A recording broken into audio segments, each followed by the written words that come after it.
Global skill development mission में आपका स्वागत है।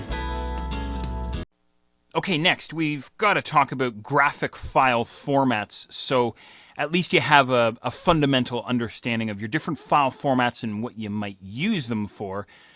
Of course, there's a lot of graphic file formats. What I want you to know is that we're only going to be focusing on the more common raster graphic file formats, at least in this exercise, because we're talking about Photoshop here and we're talking about working with documents inside Photoshop, of course. So the file formats that we're going to be looking at are going to be PSD, JPEG.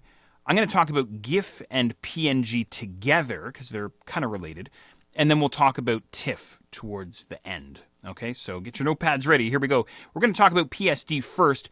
PSD stands for Photoshop Document, and this is the proprietary, the native file format for Adobe Photoshop. So when we're working with our files inside Photoshop, we'll want to be saving them as .psd files. So very simply, we would just choose File Save As, and we would choose the .psd file format from the Format drop-down menu and save up our file, and away we go from there. Okay. Now, this file format is going to save all of our Photoshop layers, all of our Photoshop layer effects, any masks that we've created, any alpha channels, text, and pretty much anything else that Photoshop is going to allow us to create, we can save into this .psd file format. So, in other words, 6 months down the road or a week down the road or whatever the case may be, I can go and open up my PSD and continue editing and working on my images from when I left off. Okay? So I hope that works for you.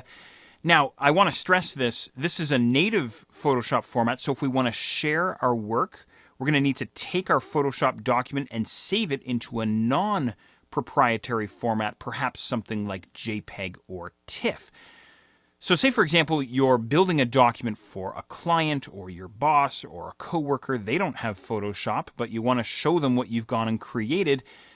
Save your work into the JPEG file format, and they'll be able to open it up on their side. Okay? So I hope that makes sense. So all you would be doing is taking your Photoshop document and converting it to a different graphic file format, a graphic file format that other people can open and view.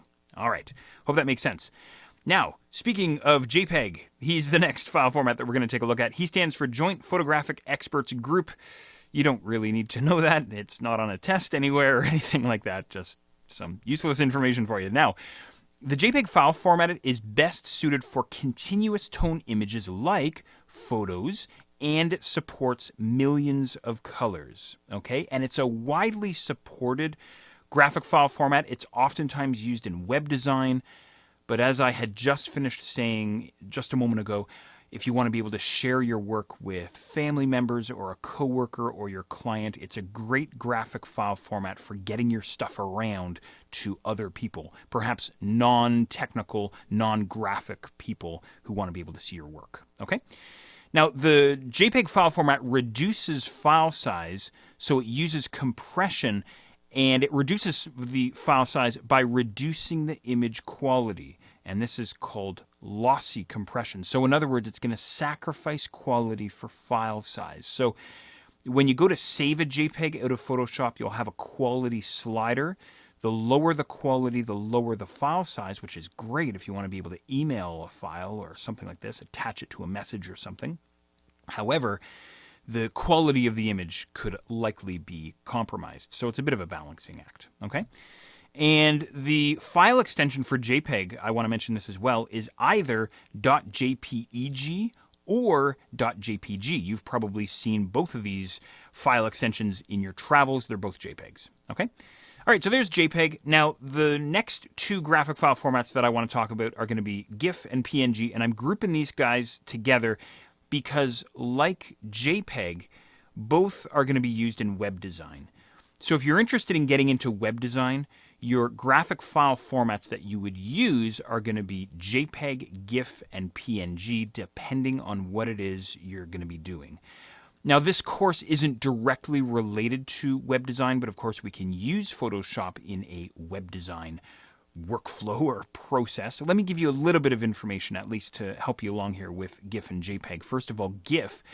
What GIF does is it reduces the file size, so there is compression, but it does so by reducing the number of colors in the image. It only supports a maximum of 256 colors, which is a far cry from the millions of colors that JPEG can support. So have you ever seen this? You open up a GIF, maybe you've seen this in your travels, and someone has taken a photograph and they've saved it as a GIF, and it looks all kind of distorted and kind of low quality and kind of mashed up. It's because it only supports 256 colors. Can't support more than that. Okay?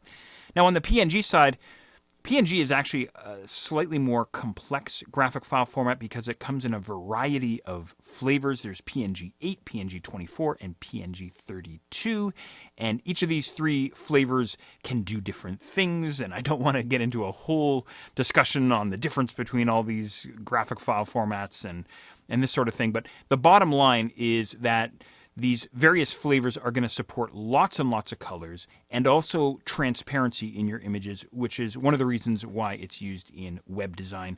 I should have mentioned earlier that GIF also supports transparency and also animation. But in any regard, there you go. There's GIF and PNG and a quick look at the two. All right, we've got one more graphic file format to go. That is TIFF, stands for Tagged Image Format. And this is a graphic file format that is widely used and widely supported in the graphics industry. So all of your graphics applications, InDesign and Illustrator and Photoshop and any others that you can think of can all open and work with TIFFs. When I'm explaining what the TIFF graphic file format is, I use the analogy of a Jeep. It's really good for getting around in. So if you want to be able to send someone your work, but you don't want to send them the fully editable .psd Photoshop document, you could send them a TIFF instead, and it's going to maintain all the quality, the nice big file size, the nice resolution and so on, but you could save it in a non-editable version if you wanted to. Okay. However, the TIFF file format does support Photoshop layers if you want. If you're not sure what layers are, by the way, we'll be talking about those in just a little while. Also, color profiles inside Photoshop as well. All right.